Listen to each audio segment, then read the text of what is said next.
shit. So fool. Get it done. Episode, I think 3. Okay. Here today we have my brother, Aldir Zavala. Everyone knows him as Coach Chepe. He's helped me out a couple of times here training here. Obviously, you guys know my health situation, so he comes over here and takes over. Sometimes he covers for me when I need some time off, just to recover and all that. But finally, it took me. I know this episode was supposed to come out last week, but he kept dodging me. He kept saying that I had to write down the questions. Obviously, I don't have no questions right here. So welcome to our podcast, man. Nice. It's good to be here. Good to be here, everybody. Good to be here. Yeah, good to be here. What interested you in becoming a trainer? Well, honestly, it was my dad, because everything. Well, basically my dad. He's the one that started everything, like coaching wise, and then like lifting wise. Of course, I learned everything from you, like my condition, all the physical that I do with my team, like all the strength, everything. I learned it from you because I watched you prior with your teams, train them. And then I was like, oh, you know what? If it works for them, it's going to work for everyone else, like prior to whoever I train. And then so far, like it's been working so far. Like I've been succeeding with all your methods. I've been continuing your method. Yeah. It's either we work hard and succeed, or we don't succeed and we fail, nah, we don't do that. We don't do that. We don't do that. So when you're talking about teams, you're talking about the soccer teams. Yeah, right? soccer teams as well. Teams, right? Soccer teams. So you've been doing that for how long? Damn, I was pretty young. I think my first team I coached was with I think Revolution. You gave me the young kids. Mm-hmm. That was probably like my first challenge, because man, that was a really cool ride. Like, because like none of the kids knew how to play, but like it's a process, and then you'll challenge me. I remember you'll challenge me, be like, hey, top 8. And I'm like, I'm at the bottom of the table, remember we're at the bottom of the table, like what's going on? Like, nah, fool, you gotta make top 8. So at first everyone will beat me. Bam, bam, 20-0, dog. Like, wow, with 20-0, 15-0, but I didn't give up. So I fought, I worked with them the whole year. That's a process. You're just not just gonna go good from what I call it, from day to night. It's a process. Just a way of life, right? It's a way of life. So when you say day of process, what did you get from my dad to transition into your methodology of training the soccer teams? Because we obviously know that we got it from my dad, right? Right. My dad pretty much raised us to be professional soccer players. Right. From like day one. Like my dad said, you guys are going to be pros. He will wake us up, make us run. He'll take us to the park, 1,000 shots, all that shit, right? Yeah. All that crap, right? So what methodology did you take from him to put it into your training methods to be more successful in that aspect? Like his methodology was not because not because your team is known, like let's say like a top flight team, whatever, they're not going to be good. You know what I mean? But the methodology I had was like, okay, you got to study your teams, study every exercise that you can, and the tactics. That's very, very, very, very important in the game of soccer. Really? So what did you get from my dad? What methodology did you get from my dad? Hard work pays off. Fuck, always. That shit always fucking pays off. Always. Now, we got to know about your training. Let's go back in time. I think we were 6. I was 6. You were 4. My mom left us. Mm-hmm. Obviously, you have a better relationship with my mom. Yeah. You gave that up. How was that whole upbringing from us? Like being at, I don't know if you remember, but we used to be like at the Oleander, just waiting for my dad to come pick us up. Yeah, right. So how do you remember it? Like I remember it, like I was pretty young, so like what I remember is like, you're talking about Oleander when we lived like behind it, or at the apartments? Well, we lived at apartments.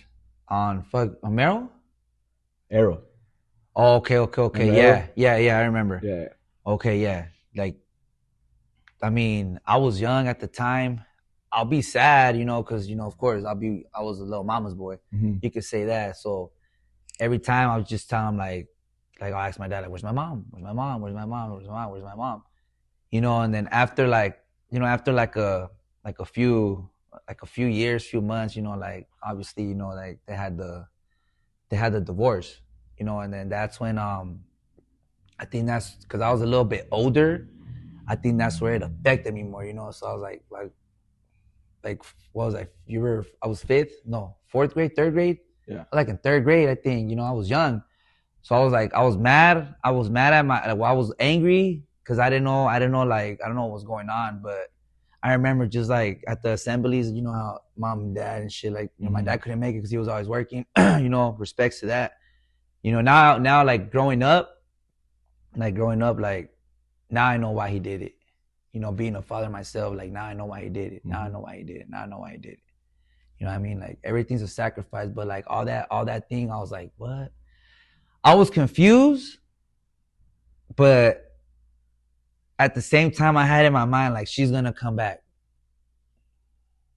It was just I don't know. I was just dumb. It was crazy. Huh? She never came back. She never came back. She never came back. Like real stuff. And I got through it. Elementary school and then middle school came. Before we got to middle school, who helped my dad? Like obviously we were alone for a year, and who helped my dad raise us? My grandma, Sylvia. Yeah, Mama Celia, fool. Yeah, of course. How was her love towards us?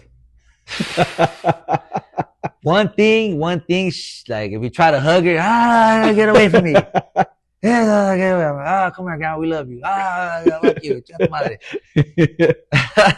That was her love, but her love to us, I think, was her cooking, dog. Yeah. Her love was her cooking. Like if you wanted a plate, she'll go out of her way and be like, you know what? F everybody, my grandson wants this, so we're making this for dinner.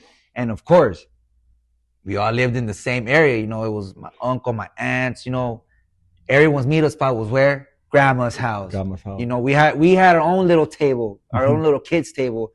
You guys eat over there and you guys eat over there. Yeah. Remember? Yeah. Like that was the spot. Grandma's house. Grandma's house. Nobody would leave till like midnight. Till my grandma would be like, "Hey, fools, like these fools gotta go to school and these fools gotta go work." And they'll be like, "Oh shit, it's time to go." Do you remember how was her ass whoopings that grandma used to give us? Fool, she had a metal shit. She had a metal. Sorry, my bad. She had a ruler, fool, a wood one. She made holes in that shit, remember? Man, nigga, she made handles and everything. Hey, shout out to Theo Michael, because he's a fool that made that shit, dog. Yeah, hey. Shit, shout out to Theo Mike. Every grandson went through that ass whooping. Every grandson. Every single one of them. Hey, as soon as we'll see the sink, the under the sink, poof, poof. Oh, they'll run, dog. We bucket, lock the doors and everything. I remember that ass whooping. People, another thing is like, we went through some struggles, right? We had no beds for a while. Yeah. So the first day, you remember the first time we ever got beds? We were what, like 12-year-olds? Like 13-year-olds? Like we literally slept on the floor from like seriously from like second grade all the way to like maybe middle school, huh? Middle school. We had no beds, like literally no beds. What happened when they delivered the beds, bro? The first day they delivered the beds. And don't try this at home started happening. It went from, oh shit, ready? Yeah. Oh. So we got the beds first time? We got the beds. We started wrestling, it was back then, the Attitude Era, WWF. So no rules counted. But that shit got extreme, dog. We went to ECW So shit. check it out. We got our first time beds. The guy had just left delivering the damn bed. We break the damn beds the first day. And we called the fucking furniture place saying that those shits were broken, remember? They're broken. We kept saying those shits were broken. They came broken. Remember that shit? Fuck. They're broken. Nah, where our drivers said that they were good. Nah, our drivers fucking lied. And then my dad, see, that's why I don't buy you guys anything. I was like, well, shit, we didn't ask for shit. I want an inflatable boy, nigga. Some inflatable ones, dog. Give me an inflatable one, Yeah, nigga. we don't want Put them air- shit, dog. And then he's like, estos cabrones, por eso no les compro nada. Era, we didn't ask for it, dog. I didn't want it. We didn't ask for it. I didn't want it. Thank you. Thank you, but I didn't want it. We didn't want I'm it. like, thank you, but I didn't want it. Now, talk about, that's the thing, like, we really never asked for anything. We didn't. We weren't those kids that asked for shit. I mean, our clothes were fucking yard sale shit. Remember? Yard sale, yep. We wore big ass clothes, remember? Big ass clothes. And then my grandma will go dollar clothes, 25-cent clothes, all that shit. We didn't. You would never see us with like clothes like this or shoes like this. Hell nah. Never. You will never see us like that. So did you feel like that was an excuse for us to be successful? Yeah. Like do you think like any kid, you think any kid should doubt themselves and becoming successful because the way they were upbringing? No. Would you change the way our dad raised us? No. Right? Never. What did you get out of that? Like him raising us? Yeah, like the way he was. He wasn't like, he was tough love. You know, he'll show us that tough love, but the way I say tough love is like like athlete love. Like he was our dad. He was our dad, but like at the same time, he was our coach. When I mean like our coach, like he'll guide us through life. He'll always tell us, school before sports. And then because, you know, what if you get injured, you know, you're always going to have a backup, this and that. That was his mentality. School before sports. If you ain't doing good in school, you ain't playing sports. And that's what I think that's what got us through with him too. Like, you know, like school, good grades, and then you play sports. No. But he wasn't the type that if like, you know, like that, like we wouldn't be like, oh, just because we got good grades, I want this. Nah. You know, like it was on his love. Remember, he'll be like, hey, let's go to Chuck E. Cheese. For what? Fuck that. Order some Pizza Hut. Bring that shit over. Fuck that. I don't want to be running around kids. Fuck them. You know, but yeah, fuck that. Fuck that. You know, I want to eat my pizza at my house. You know, fuck that. Now, do you remember do you remember the things that he used to buy us? Like depending, like what, like the Nintendo 64 stuff. I remember that. You Nintendo remember that 64. But how was it going shopping with him? Man, how was it? He saw some shit. What he say? That shit. Like that shit. We don't need that. ¿Pa qué lo quieres? Remember that shit? ¿Pa qué lo? I'm never gonna forget these. I remember I wanted some Nikes, fool. I wanted some Nikes, and he was just like, "No los ocupas. Ahí tiene varios. Ahorita voy te los limpio." And I was like, "This motherfucker." Hey, this is funny, right? We don't have a car at the time. We had to walk all the way from Merrill to the theaters. Remember when we used to walk from Merrill all the way down to like Valley, right? Yeah, Valley. Dang people. Now, my dad doesn't really go out, doesn't do anything like that. Right? He was a working man. What happened when they charged him at the movies? What did he say? We went to go watch Rocky, right? Rocky, right? Yeah, I think for what I remember, he was like, what did he say? He was like, am I going to be in the movie or something? Or he said something like that. At that time, smart. At that time, I think the minimum wage was like $3 or something. It was crazy. It was $3, right? And the movie tickets were like, at the time, that was like a big deal. And then the lady, when she tells him like, oh, it's going to be $30. And my dad's first reaction was, what? Is Rocky going to be in there? Is Rocky going to be in there to beat him and all that? Remember that shit? Yeah, is Rocky going to be there? I was like, is Rocky going to be there? Is Rocky going to be there? And I was like, I looked at him like, dude, like, you know what? Like, let's just go home. Like, dude, like, hell no. Like, let's just go home. But, you know, eventually we got through the movie, but he didn't. He was always tripping, huh? Always tripping, always sleeping on it. But he was cool, man. My dad was cool in our childhood. You know, he didn't really take us out like Disneyland and all that stuff, but we didn't need that. Our happiness was like just family. As long as we were around the family, like we were cool. Like that was our happiness. And like, of course, like with grandma's cooking, never failed. Grandma's cooking never failed. So let's fast track going. You start going to high school. How was that going for you? How was that like? I think high school well, like between, let me see, between eighth grade, when I first got to eighth grade, I think that's when I just started acting a fool. When I mean, Well, like when I mean started acting a fool, I just started like, like fighting anybody I wanted. Like I was just doing bad stuff. Like bad stuff. Like fighting at school, fighting at the soccer fields. I already had a bad reputation and all that. Like started hanging. Like started hanging around not bad crowd. Yeah, I could say bad crowd. But I learned from that. I really learned from that. After middle school, that's when it started getting real. why?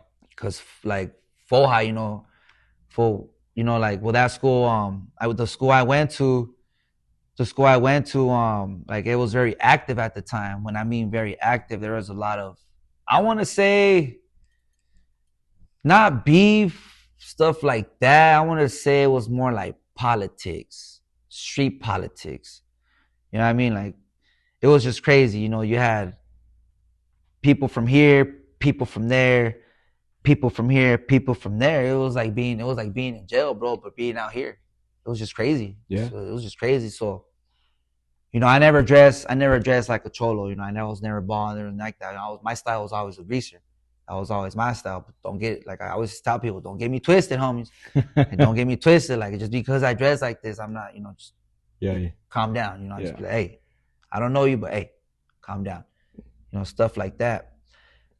Started like after that, I started meeting new people throughout the way, and that's when I hit. Rock bottom. That's yeah, that's when I What that's kind? What kind of people did you meet during this time? I mean, I don't want to say bad people, because at the time, like I'm not gonna front either. I'm not gonna lie. We were having fun. Mm-hmm. We were just a bunch of teenagers. We wanted attention. We wanted girls. You know what I mean? We wanted attention. Yeah, yeah, Wanted attention. We wanted to be looked like, oh, we don't want to mess with those guys because hey, yeah, yeah, they're yeah. like stuff like that. You know, I started absorbing more game. When I mean started absorbing more game, I started seeing like, oh shit, like this is this is what the life this is the life that the lyrics really talk about. You know what I mean? When I mean like lyrics is like the rap lyrics, Okay. like What music? What music are we talking here? we're talking about like rap, like we're talking about Tupac, Ice Cube, Brother Lynch, Sally Cell, the Bay Area, E40. You have down here covers Game, Corrupt, Das. I could go on. So all those layers became reality. All those layers became reality, and after that, that was just the street, like that was just the thing Yeah, we yeah. grew up. Mm-hmm. And then after that thing, the trapping thing came out. What's the trapping? Trapping is like I want to say like like dealing, stuff like that, Like dealing drugs? like dealing You could drugs, say that. You could say that. like dealing drugs and all that. And then that's when I started seeing like, oh, like this shit is real. Mm-hmm. This shit is real. So I remember they told me like, boom, like Handle. go handle. So distribute. Yeah, go distribute. Okay. What is this? I thought it was weed. What is this? What is this? It was like holy shit. I was like, oh shit, like I couldn't take it back. Yeah. So I went to go handle.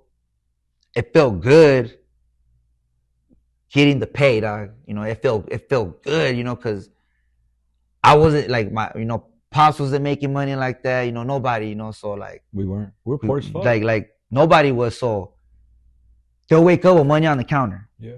Boom. Whose is it? Whose is it? So I started continuing. And then, of course, I think I was already past sophomore year. No, that's freshman, sophomore year came. And then that's when I started getting even more deeper. More deeper. After the drugs, it was more like arsenal, guns, trafficking, shit like that. I started trafficking guns, I'm not talking about little fucking, like I started doing dumb shit. Never got caught, thank God, never got caught, thank God, on those charges. Never got caught on those. But after all that shit started happening, like, hell nah, dog. Like, once I got busted for something I didn't do, like I did all that stuff, I didn't get caught with none of that other stuff. Yeah. But for something I did not do, I got so much fucking time for it. How much time did you do? I was 14. I was 14 when I got caught. Juvenile hall. 15, 16, 17, juvenile hall. I turned 18. They sent me to this. Yeah, I turned 18 in juvenile hall. That's 4 years. They sent me to the county. County. That's the adult jail. They sent me to county jail. I turned 19 there. I took a plea bargain. You know, I plead fucking no contest to it. So bam, bam, bam, because people were, Yeah, we don't have to get into it, but how much time did you spend in there? like 8 years. 8 years total? Yeah, from my juvenile years, because through the adult, right? Through the adult, I didn't get out till I was 21. Yeah. How was life in there, man? That shit was crazy. Like this is good because I'm training kids. Yeah, I'm training kids. I'm training the football team at Full High. So this is going to be a very good episode to give you the insight. Let them know the inside of what it's really like out there, man. Out here is different because if you beat up somebody, you're gonna get away. Yeah. Right? Mm-hmm. Not in there, player. No. If you're from somewhere and you have 4 of your enemies across the room from you, you better be ready. Because those fools ain't holding back and your ass better not hold back. Mm-hmm. So it's like I'm a lion and these fools are hyenas. I'm the king around this motherfucker. Yeah. It was like that. Mm-hmm. Juvenile hall is cool. A whole different story. Like right there is on site with anybody. It's crazy. No pot. Like it was just crazy. So people are going to wonder, they're going to ask where I was at. I had left to the Marine Corps at 17. So obviously I was gone for a very, very long time. I came back and I remember my dad didn't live in the same apartments anymore. You were locked up. I remember I came back and I went to go pick you up. Me and my dad went to go pick you up in Delano, I think. Yeah, Delano. That's when so I it was like everything was like a trip. So I don't know if your life would have changed if I was there, but I know the person you are now is amazing. I always say that you're the best dad that I know. You're the best fucking dad that I know. I always say that you had the most talent out of the both of us. Mm-hmm. I had to train every day. You were just God gifted with that. God gifted. You were just God gifted. You were amazing. If I missed one practice, good. You would just have to show up to the games and you do your thing. I've always said that. One thing you left out is that by you going to jail, you missed out on a professional boxing career. It was during De La Hoya Mosley took you to Big Bear with I don't remember his name, but it was his nephew, and you guys went out there because he saw you guys boxing and all that. But I've always said that, like, you have always been the best dad that I know. Whatever my dad didn't give us, you're giving that to your kids. Yeah, like that amazes me. From changing diapers, from being up and down with all that shit, like going to the tournament. I know tomorrow you have a beach tournament. Yeah. And all that, you've been raising them like something that I cannot explain. Only you can explain. So I really, really admire you from that. We don't really want to talk about what goes inside and outside because there's still people watching, right? Obviously. But now we're transitioning into parenthood. Mm-hmm. How did that change your life? Like, just say when you held Mason for the very, very first time. What the fuck was I doing? No, like just. When I held Mason? When I held him? I thought you meant my past. When I held him, I was like, wow. Like, I'm actually like, I'm a dad. Uh-huh. And the first thing I told Mason was like, I promise you that I'm always going to protect you and I'm never going to let you go through a life I went through. Mm-hmm. Fuck. None of my kids. Because the shit I seen, it was just fucking crazy. It was just fucked up. Yeah. You could take a little chill. Like, it was just fucked up. But yeah, I remember I told him, I was like, I promise you. So Cause you see something in him? yeah, hell Hell yeah, yeah. hell yeah, Who's a baller right now, right? Who's a fucking baller, huh? yeah. Like I'm not even gonna drink some, but That fool's legit, right? I'm a that was a baller. That Like, fool's a baller. His and little then big ass. I Remember when have he came to the gym, fucking started doing pull-ups? that was His little monkey ass. We crazy both ass saw fool. it. We're like, what the fuck's going on right here? Yeah, that was. Tell them your secret. Tell them your Tell the people your secret. What you give your kids before a soccer game.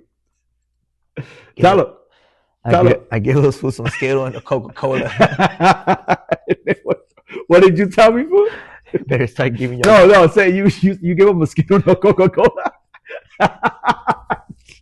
You got them on a sugar rush, dog. Both of them, right? They both play soccer, huh? Yeah, Yeah, yeah, yeah. Well, Mason Lionel and then um, Isabella, Jaylee Jaylee Isabella. Isabella, Yeah, yeah. Jaylee Isabella. How many years are apart? 1.5.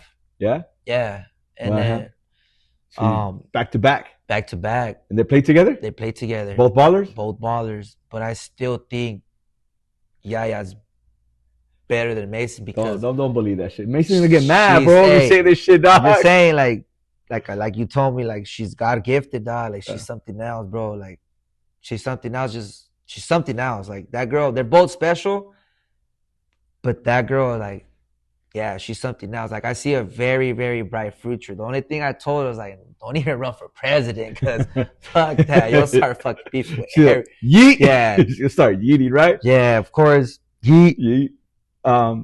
You just have a new baby too, right? Yeah, Baby Roman. baby Roman. His name is Roman Aldair. Yeah. You know, he's just my newborn. He's my newborn. I just had him with of course, with my different wife.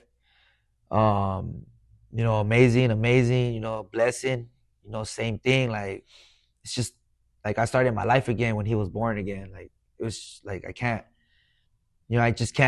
turn back, or I can't turn back now. I can't. That was cool, dog. Yeah, Wearing a big ass sombrero for no reason, dog. Le salió lo Gastelum, huh? Gastelum. Costello, right? Yeah. So you did that, became a dad. You went through some stuff. We're not gonna talk about the whole ex and all that. You went through a divorce and all that. Yeah. And then obviously you lost yourself in that transition, right? Right. And all I did was tell you like, hey man, just come work out. How much weight were you when you came here? You're a big dude. I was almost like what, 300, bro? Like You were pretty big. 280, dog, like 2 something. Yeah, I remember that. And You started working out, right? I think it's when like I started working out. I'll come like when everything was closed too. So I'll just come in here, I'll do my, the cardio, and then I'll just lift. Sometimes do like 2 classes with you, 3 classes till I was done. And I started losing. I started seeing me drop. Once I went from 280 to like 250, I was like, I'm not fucking stopping. I'm not fucking stopping. I'm gonna prove everyone wrong. I'm going back to high school, Chepe. Yeah. I'm fucking proving everyone wrong. I started working out. You started training me, telling me what to watch, what not to eat. And yeah, look, like I'm all the way right now to 190, maintain my weight ever since. Yeah, like he's amazing trainer, amazing coach, amazing brother. Because nobody like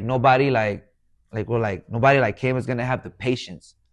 I'm being serious, like the patience, because you as a coach, bro, like you get upset with your athletes. Mm-hmm. Like you get upset with them when they leave. Like when they leave out of here, they say they're like fucking like what 5-6 pounds lighter. They come back the same weight that they left from here. But you're not, you don't play dumb, fool. Yeah. Like you'll be like, nah, you should have been down like at least 3 pounds. Yeah. Right? Yeah. Right. So like, don't play the fool. Like just do your thing. Like just work out. Family, of course, and yeah, and like of course, first thing first is God. That's another thing. I changed for him too. It made me change in a very, very, very big way. Because out here is it's just we're just borrowing stuff. We have to remember about eternal life. when I mean, like, just remember about eternal life. You don't want to be, like in a miserable life in your afterlife. Mm-hmm. Just, just follow God, follow Jesus. He's the one, the only, the truth, the light.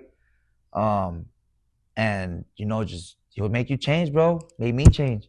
Like me, I thank I thank God every day for blessing me with a new wife. Angie.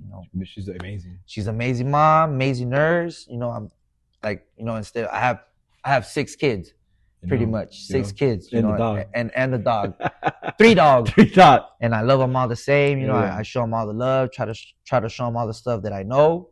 All the knowledge, of course.